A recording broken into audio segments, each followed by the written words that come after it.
रूस की ground force का एक्शन, यूक्रेनी सेना पर आर्टिलरी से हमला किया गया। हमले में तबाह हो गया यूक्रेन का टैंकर।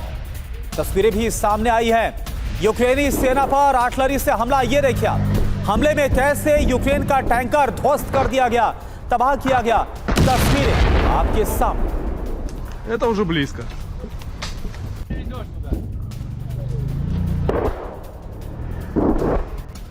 और उत्तर पश्चिम यूक्रेन में विध्वंसक हमला हुआ है। ग्रैंड ड्रोन से रिहायशी इलाकों पर हमला किया गया है।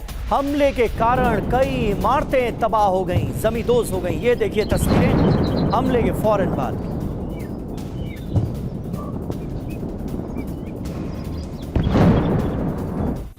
और एक और बड़ी खबर, यूक्रेन ने सेना के लिए बनाई है नई बख्तरबंद गाड़ी। ड्रोन अटैक से बचने के लिए इसको डिजाइन किया गया है।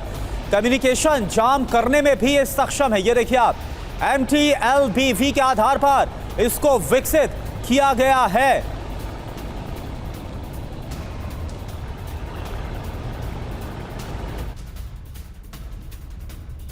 और इस बीच एक बड़ी खबर आ रही है, यूक्रेनी राष्ट्रपति जेलेंस्की का बयान, रूस कर सकता है बड़ा हमला, यूक्रेनी धरती पर मेगा अटैक संभव है, ये कह रहे हैं जेलेंस्की। जेलेंस्की ने अपने नागरिकों को सतर्क रहने को कहा है। यूक्रेन पर बड़े हमले की तैयारी में है रूस। Su-57 स्टेल्थ लड़ाकू विमानों की तैनाती भी रूस ने कर दी है। रूस ने यूक्रेनी मोर्चे पर Su-57 की तैनाती, बेहद ही शक्तिशाली स्टेल्थ जो कि रडार की पकड़ में भी नहीं आता, ऐसा ये लड़ाकू विमान है। मिलिट्री वॉच मैगजीन के हवाले से खबर, और इसी के आधार पर जेलेंस्की भी दावा कर रहे हैं कि रूस की रणनीति है बहुत ही व्यापक और विध्वंसक हमलों की।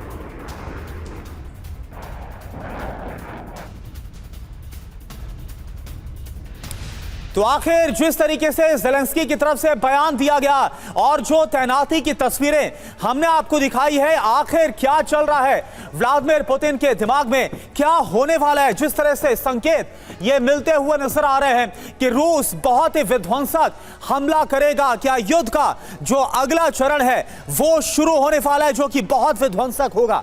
रूसी Su-57 ने मोर्चा संभाल लिया है। यूक्रेन में तबाही का सिग्नल क्या है, कहां पर Su-57 की तैनाती हुई, आप जानिए। जो कि यूक्रेन के साथ फ्रंट लाइन यहां पर तैनात किया गया। इसमें कुर्स्क है, मरियोपोल है, अजोव सागर है, क्रीमिया है, यहां पर भी तैनात किया गया। Su-57 से यूक्रेन में कितनी तबाही संभव है, अग्रिम मोर्चों पर रूस को बढ़त मिलेगी। यूक्रेनी आर्टिलरी पर रूस का सीधा हमला संभव होगा। यूक्रेनी सेना पर पिन पॉइंट अटैक संभव है। रूसी सेना को रणनीतिक बढ़त मिलेगी। युद्ध भूमि में रूसी सेना को कम नुकसान होगा। अब Su-57 की खासियत क्या है?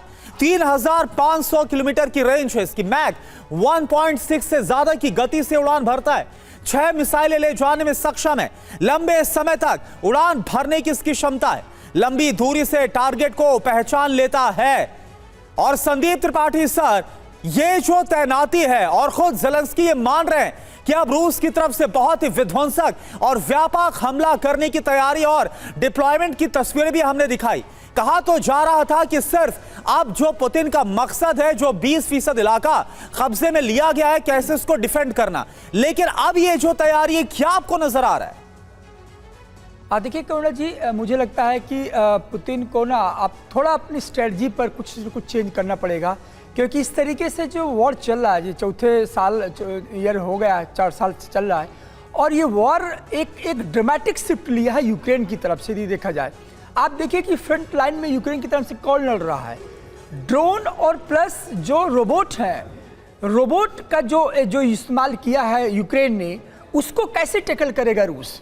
और अभी रोस्तोव की आप जिक्र कर रहे थे, वहाँ मैं था सितंबर में, वहाँ पर जो मैसेजेस आते हैं फ़ोन पर, वो पूरा का पूरा शहर हमेशा उसमें रहता है कि कभी भी अटैक हो सकता है। ये जो बॉर्डर एरिया है यूक्रेन के रशिया से जो लगते हुए हैं, इन पर हमेशा खतरा यूक्रेन का रहता है। उस समय जब यूक्रेन ने इस 4 साल में अपनी जो स्ट्रेटजी है वो चेंज कर लिया है। वो जानता है कि मेरे पास सैनिक नहीं है, वो जानता है कि इस समय ट्रंप दुनिया पर शासन कर रहा है, भरोसा नहीं है ट्रंप पर, कब सहयोग करेगा कि नहीं करेगा। तो ऐसे कंडीशन पर पुतिन को आकर के एक अपनी रणनीति पर एक ड्रामेटिक शिफ्ट करना पड़ेगा।